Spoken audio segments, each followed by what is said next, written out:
नमस्कार, स्लीपवेल फाउंडेशन और संजीवनी society for mental health की तरफ से बातें दिल की सीजन 2 के एक और एपिसोड में आप सबका स्वागत है। मैं हूं ऋचा अनिरुद्ध और आज इस एपिसोड में हम जिस शब्द पर या जिस भाव पर बात करने वाले हैं वो है एम्पैथी। हम कहते हैं किसी दूसरे के प्रति सहानुभूति या हमदर्दी रखना, एम्पैथी रखना। इस पर बात करने के लिए आज मेरे साथ जुड़ रही हैं संजीवनी से वॉलंटियर काउंसलर निहारिका धीर। तो निहारिका जी, आज जिस शब्द पर या जिस टॉपिक पर हम डिस्कशन करने वाले हैं वो है एम्पैथी। तो सबसे पहले तो मैं चाहूंगी कि आप हम सबको समझाएं कि एम्पैथी क्या होती है। तो हमदर्दी, सहानुभूति, इसको एम्पैथी कहते हैं। क्या मायने हैं शब्द के? ऋचा जी, वो एक एहसास, वो एक भावना, वो एक फीलिंग जो हम दूसरों को समझने की कोशिश कर रहे हैं।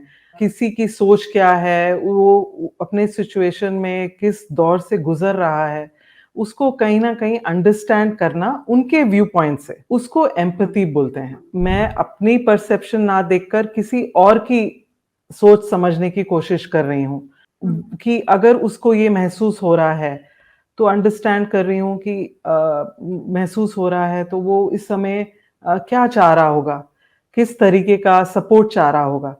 तो उसके व्यू पॉइंट को समझना, उसकी दुनिया उसकी आंखों से देखने की कोशिश करना, उसको एम्पैथी बोलते हैं।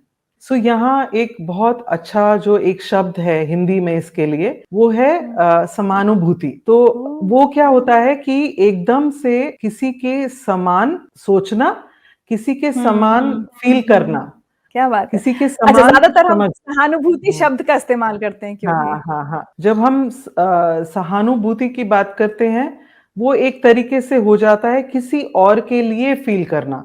मतलब ये हो गया कि मुझे किसी के लिए बुरा लग रहा है, तो मैं अपनी सोच से सोच रही हूँ, किसी के व्यू पॉइंट से नहीं सोच रही, अपनी सोच से सोच रही हूँ, अरे इसके साथ कितना बुरा हुआ। जैसे हम कभी किसी को रेड लाइट पे हम किसी को देखते हैं कि कोई बेग कर रहा है, तो उसको देखकर एकदम से जो दिल में वो एक फीलिंग आती है, बुरा लगता है उसके लिए, ऐसे एक फीलिंग आती है बेचारा वाली फीलिंग, एक तरह से दया आ रही है उस पे। वो हम अपनी नजर से देख रहे हैं, है ना। उनको देखकर जो हमारे अंदर भाव उठे हैं, हम उसको देखकर एक तरह से उनकी तरफ बिहेव कर रहे हैं। वो एक सिंपैथी हो गया या सहानुभूति हो गई। सिंपैथी होती है सहानुभूति, जब हम दूसरे पर दया करते हैं या दूसरे के बारे में सोचते हैं। एम्पैथी, समानुभूति, जब हम ये सोचते हैं कि अपनी तरह का एहसास हमें दूसरे के लिए दिखाई दे कि अगर हम इसकी जगह होते तो हमें कैसा महसूस होता, या अपने जैसा, तो उसको कहते हैं एम्पैथी। कोविड के बहुत मुश्किल दौर से हम सब लोग गुजर रहे हैं निहारिका जी, और मुझे लगता है कि इस दौर में सिंपैथी से ज्यादा जरूरत हमें एम्पैथी की है as an emotion for everybody else. बिल्कुल ठीक ऋचा। और आई थिंक हमने सबने अपनी लाइफ में, कोविड पहली बार हुआ, दूसरी बार हुआ या लॉकडाउन हुआ, उसमें हमने सबने कहीं ना कहीं इसका एक महसूस किया है। किसी ने हमारे साथ एम्पैथी करी है, हमने किसी से आगे बढ़कर करी है। और आई थिंक एक बहुत बड़ा चेंज एक सोसाइटी में आया है, जहां हम दूसरों के लिए महसूस कर रहे थे। सिंपल थिंग लाइक जैसे कोई बीमार हो गया तो सारी कम्युनिटी इकट्ठी हो गई और डिसाइड करा कि इनके घर आज सुबह का नाश्ता हम पहुंचा देंगे, दोपहर का नाश्ता कोई और पहुंचा देगा। रेफरल्स ढूंढे, अपने कंफर्ट जोन से निकलकर फोन किए स्ट्रेंजर्स को, पूछा भाई आपको किस चीज की जरूरत है, आप बताइए। माइग्रेंट्स के लिए औरतों ने एक मूवमेंट शुरू कर दिया, जहां घर में 5 रोटियां एक्स्ट्रा बनानी शुरू कर दी। तो ये जो भाव हम सब फील कर रहे थे कोविड के दौरान, जहां हम अपने से नहीं दूसरे के व्यू पॉइंट से उनका कष्ट समझने की कोशिश कर रहे थे, ये एक बहुत, मतलब ऐसे बुरे टाइम में मैं कहूंगी एक बहुत अच्छी सीख हम सबको मिली है। एक ऐसी चीज हम फिर से जिससे जुड़ पाए हैं, वो है कि ऐसी फीलिंग ऑफ एम्पैथी। क्योंकि ये बार बार इसके बारे में बात करना इसलिए भी जरूरी है कि एम्पैथी एक कनेक्शन है जो हम सबको जोड़ता है, उस तरीके से जोड़ता है जिससे हम एक तरह से सपोर्ट फील करते हैं, अंडरस्टूड फील करते हैं। एक तरह से ऐसा फीलिंग आती है कि मैं अकेली नहीं हूं। तो वो शायद हम सब कोविड के दौरान बहुत महसूस किया हमने, जो शायद कोविड से पहले एक समाज के तौर पर कहीं मिसिंग हो रहा था हम सबके बीच में, ये भी कह सकते हैं। लेकिन कोविड ने हम सबको एहसास दिलाया इसका कि एम्पैथी कितनी जरूरी है। वो एक तरीके से इस मुश्किल दौर में मुझे नहीं लगता हम एक दूसरे के सपोर्ट के बिना कोई भी निकल पाता। अगर हमारे पास कोई वो इंसान नहीं होता जो हमको रेफरल्स भेज रहा था या ऑक्सीजन सिलेंडर के बारे में बता रहा था या पूरा एक मतलब सोशल मीडिया इकट्ठा हो गया था बताने के लिए कि जी यहाँ ऑक्सीजन सिलेंडर है, इधर नहीं है। तो वो उस तरीके का सपोर्ट जो किसी के कहने के बिना हम सबको मिल रहा था, पहले नहीं था और गायब हो गया था क्योंकि हम शायद सब ये सोचने लग गए थे कि हम अकेले सर्वाइव कर सकते हैं। हमको आसपास के लोगों की ज़रूरत नहीं है। वो कहीं न कहीं एक तरीके से हम सबका लाइफ़स्टाइल बन गया था। पर कोविड जी ने वो सब कुछ हिला दिया और हमको बताया कि नहीं, हम एक-दूसरे के बिना बिल्कुल नहीं रह सकते। हेल्पलेस हैं हम लोग, बिल्कुल अधूरे हैं। हेल्पलेस तो निहारिका जी, चूंकि ये हमारी सीरीज बातें दिल की पूरी मेंटल हेल्थ से जुड़ी हुई बातचीत हम इसमें करते हैं, तो अब अगर मैं समझना चाहूं कि एम्पैथी का मेंटल हेल्थ से क्या रिलेशन है, उस व्यक्ति की मेंटल हेल्थ से भी जो किसी के प्रति एम्पैथी रख रहा है, समानुभूति, और उस व्यक्ति की मेंटल हेल्थ के लिए भी जिसके प्रति वो समानुभूति दिखाई जा रही है। ये जो है ये हम सब के लिए कनेक्शन सबसे इम्पोर्टेंट है। हम में से कोई भी आई थिंक मेंटल हेल्थ की या इमोशंस की बात कर रहे हैं, तो बिना इस कनेक्शन के हम नहीं रह सकते। वो कनेक्शन एक दूसरे के साथ हो, इनफैक्ट अपने जानवरों के साथ हो या इवन पौधों के साथ हो, ये हम इसके बिना बिल्कुल सर्वाइव हम में से कोई नहीं कर सकता। सो ये कनेक्शन को एक तरीके से बहुत हेल्दी बनाता है। अपना जो भी हमारा रिश्ता है उसको एक बहुत स्वस्थ बनाता है क्योंकि इसमें आप क्या कर रहे हैं, मैं आपको एक उदाहरण देती हूँ। जैसे आपके पास लेट्स से आप लॉकडाउन के टाइम आपका बेटा आता है या बेटी आती है और वो ये कहती है कि मेरी पढ़ाई में बिल्कुल दिल नहीं लग रहा, मेरे को पढ़ने का बिल्कुल दिल नहीं करता। तो एक तो तरीका होता है रिस्पॉन्ड करने का कि अच्छे बच्चे ऐसा नहीं बोलते, पढ़ोगे नहीं तो क्या बनेगा, आप पढ़ो जाके, बिल्कुल ऐसी बात नहीं सुननी है मैंने आगे से। तो उसमें बोल तो रही हूँ मैं कंसर्न से क्योंकि मैं शायद माँ हूँ और मुझे बहुत कंसर्न है कि अगर मेरा बेटा या बेटी पढ़ेगी नहीं तो क्या होगा इसका फ्यूचर का। पर ये कंसर्न वो बच्चे को हेल्प नहीं कर रहा बिकॉज़ वो बच्चा एकदम क्या होगा ये सुन के चुप हो जाएगा और जो थोड़ी बहुत बात करना चाह रहा था अपने भावनाओं के बारे में, अपनी बारे में। फीलिंग्स की, वो भी नहीं करेगा। इसके जी अलावा अगर हम ये पूछते सिंपल चीज की क्या हुआ, एक क्या हुआ जो तुम्हारा पढ़ाई में दिल नहीं लग रहा, आके बताना चाहोगे क्या, चलो आओ बैठो बात करते हैं। तो उसमें आप उसको कहीं ना कहीं उसके व्यू पॉइंट को समझने की कोशिश कर रहे हैं और उसको भी एक मौका दे रहे हैं जहां वो खुलकर एक्सप्रेस कर सके उसको फील क्या हो रहा है। आई थिंक एक जी सबसे बड़ी चीज जो पेरेंट्स फील करते हैं वो ये है कि हमारे बच्चे खुलकर हमसे बात नहीं करते।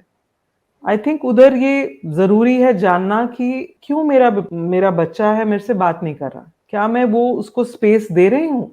और एम्पैथी कहीं न कहीं वो स्पेस प्रोवाइड करती है रिश्तों में, जहाँ आप सुनने के लिए तैयार हैं और दूसरे को एक तरीके से आपने थोड़ा-सा जगह दी है कि वो अपनी बात कर सके, आपके आगे रख सके। कोविड ने हमें एहसास कराया कि एम्पैथी कितनी जरूरी है, या हम सबके अंदर वो समानुभूति जागी एक दूसरे के प्रति कि भाई उसके घर में ये समस्या है, हमारे घर में भी हो रही है। तो इससे पहले वो क्या फैक्टर्स थे जो कहीं ना कहीं हमारी एम्पैथी खत्म होती जा रही थी, सोसाइटी के तौर पर या फैमिली के तौर पर या इंडिविजुअल्स के तौर पर एम्पैथी कम क्यों हो गई थी हमारी? इसके कारण ये होते हैं कि कई बार हम लोग किसी की तरफ से सोच नहीं सकते, बड़ा मुश्किल लगता है कि उनके पॉइंट ऑफ व्यू से सोचें। उसका एक बहुत बड़ा कारण है कि I think as a society हम बहुत ज़्यादा जजमेंटल बन गए हैं। हम हर चीज़ को जज करते हैं। तो जब आप कोई चीज़ जज करते हैं तो उसमें आप उसके पॉइंट ऑफ व्यू से सोचने के लिए तैयार ही नहीं हैं, चाह ही नहीं रहे हैं। अगर किसी ने सोशल मीडिया पे कुछ लिख भी दिया तो एकदम से होता है कि अरे कितना गलत लिखा है, अभी मैं इसका जवाब लिखता हूँ, ये गलत जवाब है। उसमें हम उनकी तरफ से सोचने की कोशिश ही नहीं कर रहे हैं। जजमेंट जो हमारे दिमाग में आ जाता है। उदाहरण के लिए हम सोचते हैं कि कोई इंसान है जो अपने फ्रेंड्स में ही कोई है जो बहुत ड्रामा करती है, लेट आती है हमेशा, उसके कोई ना कोई घर में प्रॉब्लम चलती रहती है। तो अगर वो बोलेगी कि मेरे घर में मेरे हस्बैंड की तबीयत खराब है, तो एकदम से दिमाग में आएगा कि चलो फिर शुरू हो गया इसका। उसमें हम कहीं न कहीं ब्लॉक हो जाते हैं अपने आप से ये पूछने के लिए या महसूस करने के लिए एम्पैथी उसकी तरफ। तो वो एक जजमेंट बहुत बड़ी चीज़ होती है।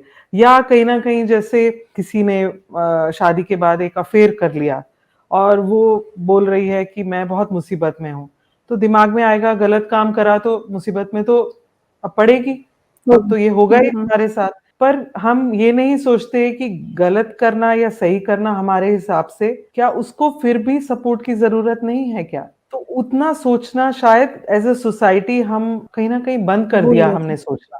हाँ। हम्म, और एक बहुत बड़ी चीज है फियर, डर, जो आई थिंक कोविड के टाइम पे हमने बहुत महसूस किया है कि हम इतना डर गए हैं।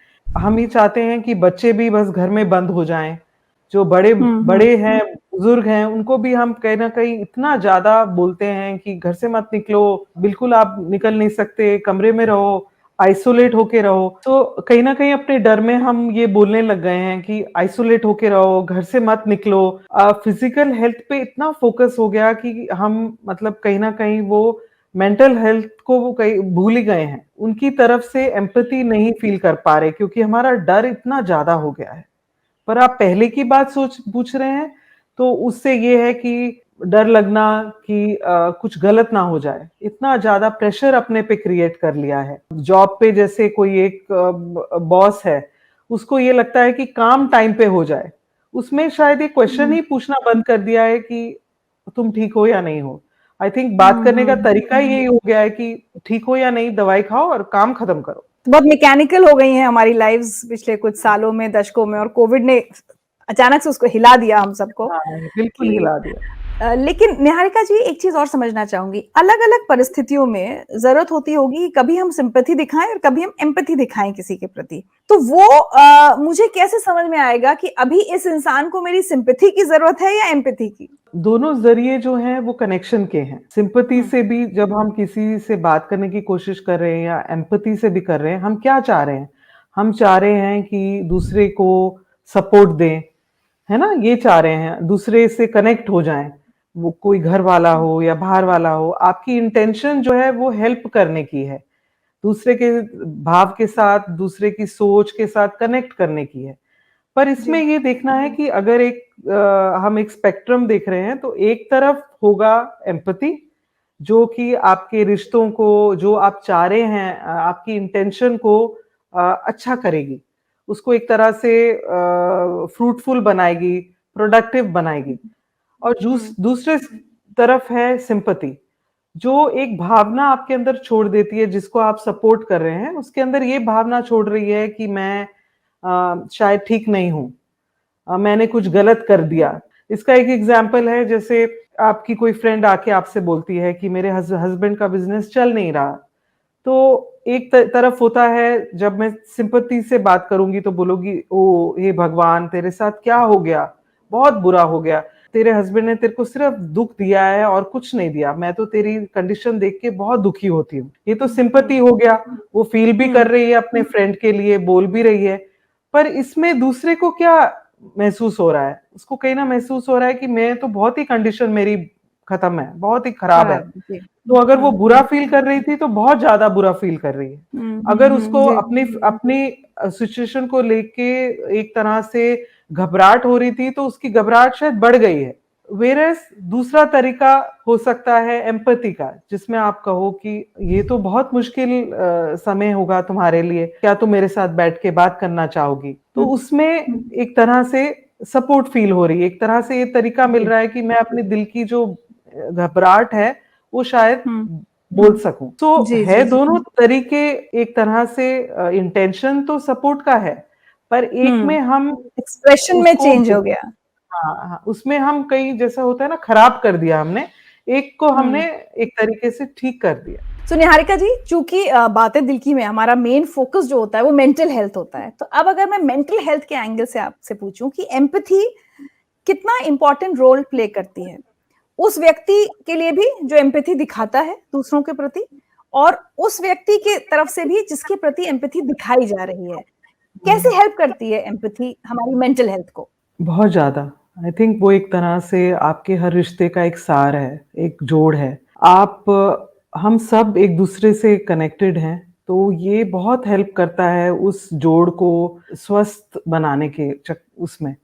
जैसे आप देखिए कोविड के टाइम पे जब कितने केसेस ऐसे थे जो हॉस्पिटल में अकेले थे, बिल्कुल कोई फैमिली नहीं है, जी, कोई अपने लोगों से कोई कांटेक्ट नहीं है। उस समय एक नर्स का थोड़ा-सा रीअश्योरेंस देना, एक नर्स का थोड़ा-सा उस तरीके से हाथ पकड़ना या ये बोलना कि तुम ठीक होके चले जाओगे। कितने लोग ऐसे घर गए हैं स्टोरीज़ के साथ कि एक जी, वार्ड बॉय ने जिस तरह से हर रोज़ आके कुछ अच्छा किया या जिस प्यार से बात कर ली और उससे ही एकदम से सपोर्ट मिल गया, ऐसे लगा कि मैं ठीक हो जाऊँगी। उस जी, तरीके का सपोर्ट प्रोवाइड करता है एम्पैथी। आपको एकदम से लगने लगता है कि हाँ, मैं एक स्ट्रेंथ सी मिल जाती है कि मैं ये शायद पार कर पाऊँगी। किसी और से बात कर कर ये लगता है कि इतना बुरा भी नहीं है, शायद मैं इसमें से बाहर निकल पाऊँगी। तो उस निकल तरीके का सकते हैं। स्ट्रेंथ प्रोवाइड करता है ये। और आप देखेंगे कि हर चीज़ जिस तरह से बनी है हम सबके अंदर ये योग्यता है कि हम एम्पैथी हुँ, दिखा सकें। इवन एनिमल्स हुँ, में है, अगर आपके पास एक पेट है, स्पेशली डॉग है, तो आपको पता लगेगा कि वो जी, कैसे आपके मूड्स को एकदम से पूरी तरह से समझ अब्ज़ॉर्ब लेते कर हैं। लेगा। हाँ, और हाँ, उसका पेट का आके आपके गोद में सिर रखना या आपके पीछे-पीछे घूमना, वो इटसेल्फ एक तरह से कितनी एम्पैथी प्रोवाइड करता है कि मैं अकेली नहीं हूँ, हुँ, मेरे साथ कोई है। कितने हुँ, लोगों ने कोविड के टाइम गार्डनिंग शुरू कर दी। एक एक सबको एक नीड सी महसूस होने लगी कि उनको प्रकृति से कनेक्ट चाहिए। क्योंकि हुँ, हुँ, वो जैसे कोई गार्डनिंग करता है वो कहते हैं कि मेरे पौधे मेरे से बात करते हैं, है ना? तो उस हुँ, तरीके का जो कनेक्ट है, वो हम सबके लिए बहुत ज़्यादा बेनिफिशियल है। कोविड के नज़रिए से देखिए तो जब ज़ूम में सब घर में ऑफ़िस में काम कर रहे हैं, तो किसी का बच्चा एकदम बीच में आ जाता है, तो सारे हँसने लग जी, जाते हैं। तो उस तरीके हाँ, का एक कनेक्ट भी डेवलप हो गया है, जहाँ ऑफ़िस में बहुत ऑफ़िशियल था, शायद पता भी नहीं था हुँ, लोगों के घरों में कितने मेंबर्स रहते हैं। अब सब बात करते हैं कि अच्छा घर में सब कुछ ठीक हुँ, है या नहीं? आपके बच्चे का जी, नाम क्या है? पीछे बच्चों के चिल्लाने की आवाज़ आ रही।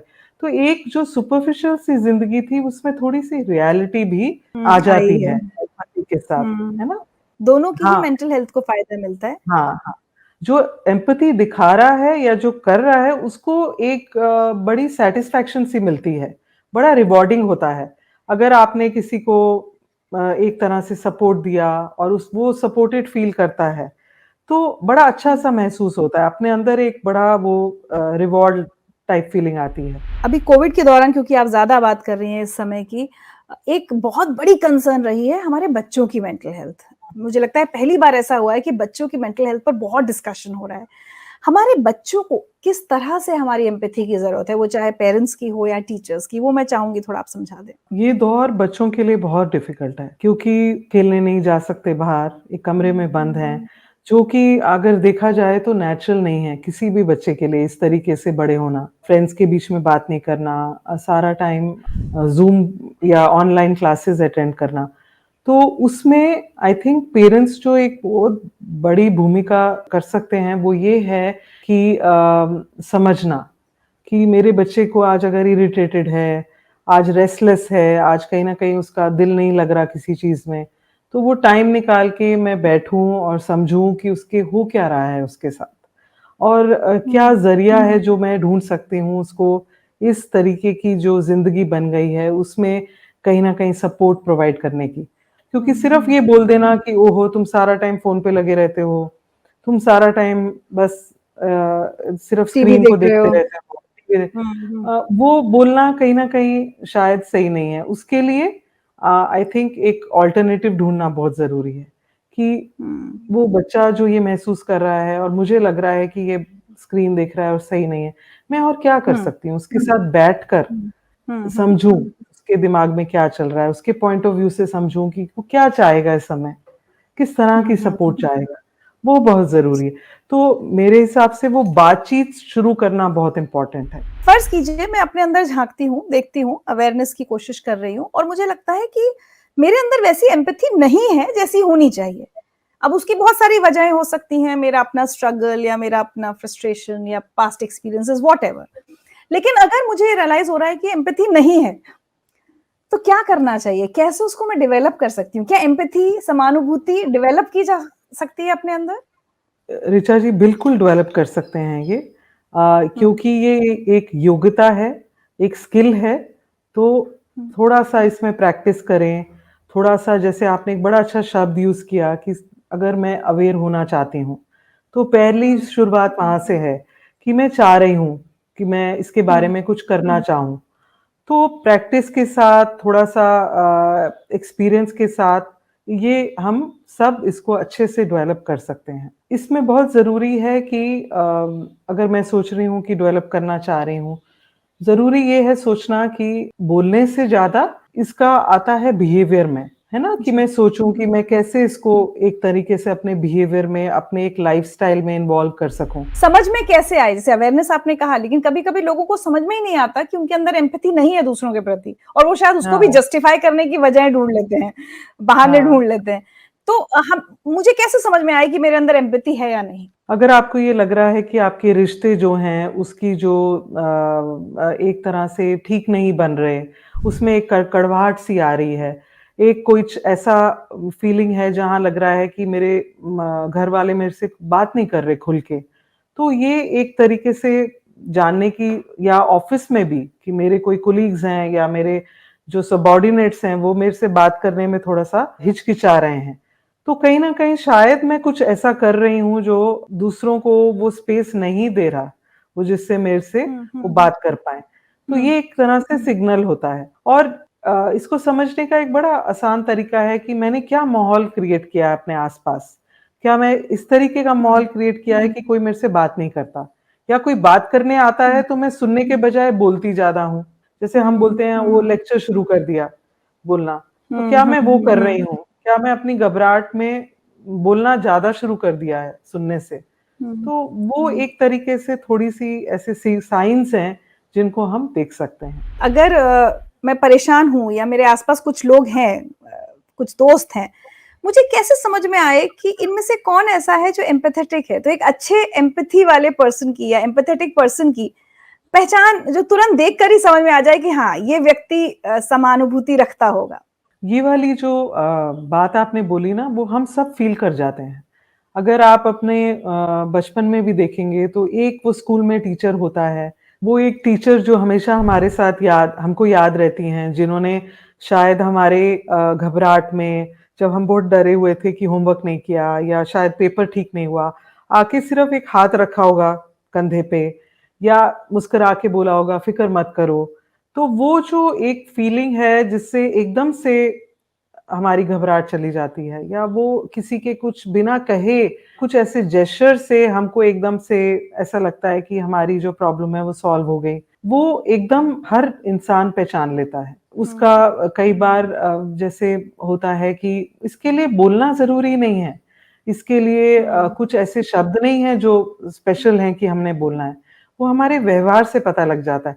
तो आपका कोई ऐसा एक दोस्त जो आपकी बात आगे नहीं किसी को बताएगा, आपको पूरा यकीनन नहीं बताएगा, आपको जज नहीं करेगा कि आप कोई भी बात कर सकती हैं, हुँ, आपको पता है कि ये मुझे जज नहीं करेगा। तो ये जो है, ये सारे साइन्स हैं हुँ। कि ये इंसान शायद एम्पैथेटिक है, मेरी बात समझेगा और शायद मेरी मदद कर पाए। बहुत-बहुत शुक्रिया निहारिका जी, एम्पैथी शब्द के हमें सही मायने बताने के लिए, और कैसे हम पहचाने कि हमारे आस-पास कौन एम्पैथी रखने वाला व्यक्ति है और कैसे हम खुद वो व्यक्ति बने जो सबके प्रति समानुभूति रख पाए। बहुत ही खूबसूरत शब्द या आज आपने हमें दिया है। Thank you so much. Thank you Richa.